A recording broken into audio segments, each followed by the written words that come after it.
অনেকেই আছে খেতে ভালোবাসে, কিন্তু আমি আবার খাওয়াতে ভালোবাসি। অপছন্দের জিনিসটা কবে যে এত ভালো লাগা হয়ে গেল নিজেই বুঝতে পারলাম না। বিয়ের আগে, বিয়ের পরে কখনো ভাবিনি রান্না আমার এত পছন্দের হবে। কি জানি কবে এত ভালো লাগা হয়ে গেল। আর নিত্য নতুন রান্না করতে আমার কিন্তু ভীষণ ভালো লাগে। চেষ্টা করি ছেলেমেয়েকে বাড়ির থেকেই যাতে একটু ভালো খাবার খাওয়ানো যায়। সবসময় হোটেল রেস্টুরেন্টের না খাইয়ে ঘরে বসে কিংবা কোনো লোক আসলে এই নিজের হাতে রান্না করিয়ে খাওয়ানোর মজাটাই আলাদা। হ্যাঁ, কষ্ট একটু হয় বটে, কিন্তু যখন ভালো বলে তখন কিন্তু ভীষণ ভালো লাগে। তো আজকে রাত্রিবেলা হঠাৎ করে মনে হলো কি রান্না করি ছেলেমেয়ের জন্য। তো ঠিক করে ফেললাম যে এমন একটা কিছু করি যেটা চটপট হবে আর খেতেও খুব টেস্টি হবে। তো সেই মতন আমি একটু ডিম সিদ্ধ করে নিলাম, আর ডিমগুলোকে আর আলুগুলোকে এই কড়াইয়ের সাদা তেলের মধ্যে ভেজে নিলাম। ভেজে নিয়ে এর মধ্যে ফোড়ন দিয়ে দিলাম। ফোড়নটা একটু হয়ে গেলে আমি এর মধ্যে কুচি পেঁয়াজ দিয়ে দেবো। পেঁয়াজটা কিন্তু এই রান্নাটাতে বেশি লাগবে একটু।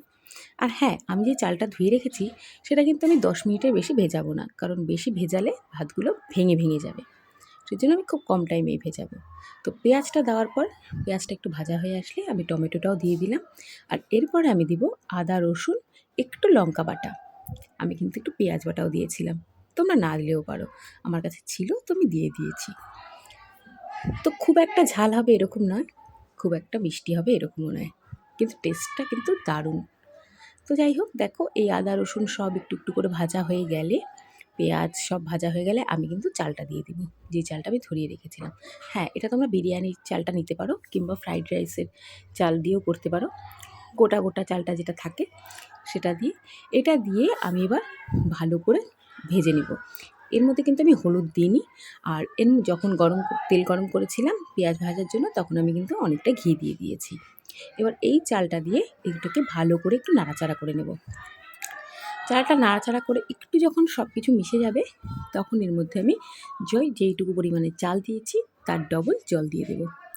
তাহলে কিন্তু জিনিসটা ঝরঝরা হবে। আর যেহেতু এটা কড়াইয়ে করছি, তোমরাও চেষ্টা করো কড়াইতে করার।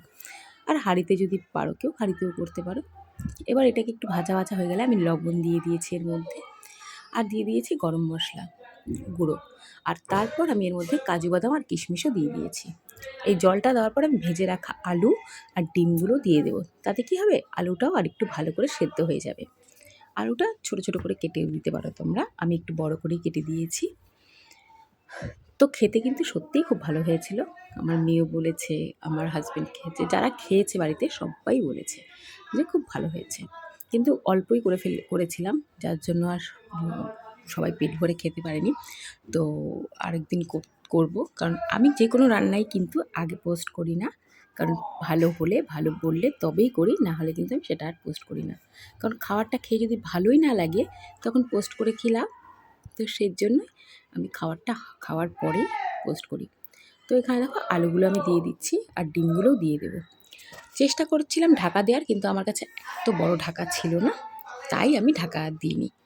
আর যখন দেখবে ভাতটা হয়ে যাবে, জলটা টেনে নেবে, তখন ভাতটা কিন্তু একটু জলঝরা থাকবে, কিন্তু একটু পরেই পুরো ঝরঝরা হয়ে যাবে একটু ঢাকা দিয়ে রাখলে।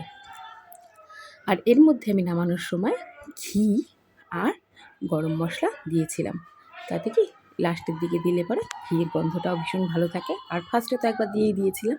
আর গরম মশলাটা কিন্তু আমি আর ভাজার সময় দিইনি, আমি একদম শেষে দিয়েছিলাম। এটাকে কে কীভাবে নাম দেবে জানি না, আমি নিজেও জানি না এটার কী নাম দেবো। ডিম পোলাও, কিংবা হচ্ছে ডিম শাহি পোলাও, কিংবা হচ্ছে সাদা পোলাও, জানি না কী নাম দেব, কিন্তু খেতে ভীষণ ভালো হয়েছিল। নাম না হয় সবসময় নাই বা থাকলো, কিন্তু খাওয়াটা তো ভালো লাগে। আর ওই যে বললাম আমি খাওয়াতে খুব ভালোবাসি, সেজন্য ঝটপট করে এটাই করলাম। কারণ আমার ভাসুরের মেয়েও ছিল, ওকে খাবে, ও খেয়ে যাবে রাত্রে, সেজন্য একটু তাড়াতাড়ি করেছিলাম। আর গ্যাসের আঁচটা না এখন একটু কমিয়ে দিতে হবে, কারণ তাহলে না নিচটা জলটা যেহেতু টেনে নিয়েছে, তার জন্য নিচটা লেগে যেতে পারে। এবার গ্যাসটার আঁচটা কমিয়ে এই গরম মশলার গুঁড়ো, ঘি আর চিনিটাকে ভালো করে মিলিয়ে দিতে হবে। আর লবণটা তোমরা স্বাদ মতনই দেবে। এবার দেখো কতটা ঝরঝরা হয়েছে জিনিসটা। এটা কিন্তু থাকতে থাকতে আরও একটা ঝরঝরা হয়ে গেছিলো। এবার একটু ঢাকা দিয়ে আমি গ্যাস অফ করে রেখে দিয়ে যাবো। আর এবার দেখো আমার মেয়েকে দিয়েছি খেতে। সত্যি বলছি একবার করে দেখো, ভীষণ ভালো লাগবে আর খুব তাড়াতাড়ি হয়ে যায়।